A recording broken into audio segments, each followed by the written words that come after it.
Well, this morning, the nation grieving the death of US Senator Lindsey Graham from right here in South Carolina. Now, people remember and honor his legacy. Of course, we're also looking ahead to what happens next to fill his seat in the Senate. Our political analyst, Gibbs Knotts, joining us this morning to explain what we can expect. Gibbs, thanks so much for waking up early and being here with us. Glad to be here. According to state law, we know the governor will appoint someone to fill Graham's seat. President Donald Trump mentioned he has someone in mind. He didn't name them, though, yesterday. Do you have any idea who this person might be? So President Trump did not call me and let me know. But, my gut says, potentially Ralph Norman, Nancy Mace. They were both members of Congress who stepped aside to run for governor. I would think he'd look at them. Maybe Henry McMaster Jr. I mean, that was somebody that was a potential lieutenant governor pick for Pamela Evette if she got the nomination. I've even wondered, would Henry McMaster appoint himself? I don't think so, but I guess that's certainly possible. Mark Lynch was second in the primary to Lindsey Graham. He's somebody that I also think people should have an eye on. But I mean, my gut tells me maybe somebody in Congress who has stepped down. So maybe Ralph Norman and Nancy Mace I'd probably put at the top of the list. Okay. Well, the last time that the governor appointed a Senate replacement, more than a decade ago, Jim DeMint, who left to go to the Heritage Foundation in 2023, then Governor Nikki Haley appointed Tim Scott, who, of course, as we know, has staying power. Whoever he appoints, do you think we could be seeing something similar there in terms of, how long they could be in the public eye then? Definitely. It's an advantage. They'd be able to be in the Senate for, 4, 5, 6 months. And so that'd be an opportunity to build some name recognition, do some kind of things that senators do. And so whoever gets that temporary appointment, especially if they decide to run, which I expect they probably will, that'll be a huge advantage. I mean, Tim Scott got appointed, but he's won 3 separate contests to sort of keep his seat. So, I'd expect something similar this time around. We know there's going to be a special election August 11th. This is going to be a Republican primary for Graham's Senate seat.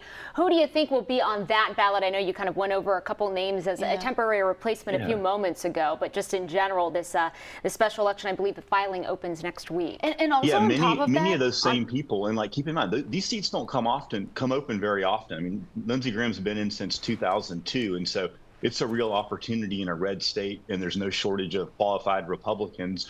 Also, you don't have to run as long. I mean, when you run for a Senate election, it could be sometimes a 2-year thing. So I think this shorter window will be attracted, and maybe the fact that you have to raise maybe a little less money just because of the time frame. And so, I expect it to be a pretty big list of people that decide to come forward and run in this special election. Gibbs, on top of that, why do you think it wouldn't just be the person who got the second most votes in the Republican primary last month? I think part of it was all the high-profile people didn't run because Lindsey Graham was an incumbent who had a ton of money in the bank, and so there just weren't that many people. But there's people with more experience. There's people who've been in Congress. There's people who've been a lieutenant governor.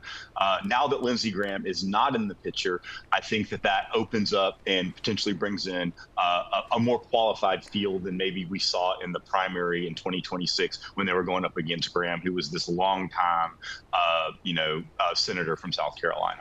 And I got a question, Gibbs, about Representative Joe Wilson. I know that name kind of came up yesterday. Nancy Mace spoke to media yesterday saying that she thought that he might be the temporary replacement. We were kind of talking a little bit about this in the newsroom this morning. He is currently serving South Carolina's 2nd district. What do you think about him as a potential temporary replacement?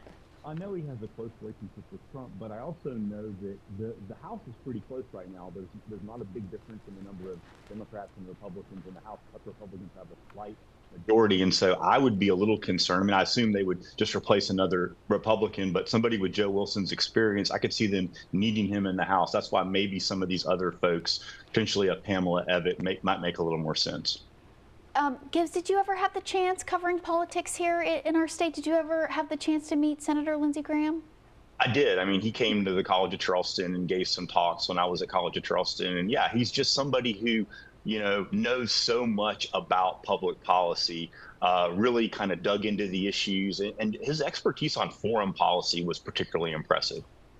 And last question, do you think whoever does take over this seat permanently might try to emulate him in some way? Obviously, you can't replace someone like him, but do you think they might try to take some of his focuses and hone those in?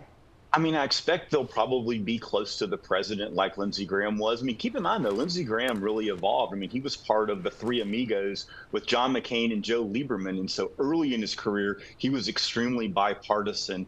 I don't think the next person will be as bipartisan as Lindsey Graham was earlier in his career. Gibbs Knotts, our political analyst, thank you so much for taking the time to break that all down for us this morning.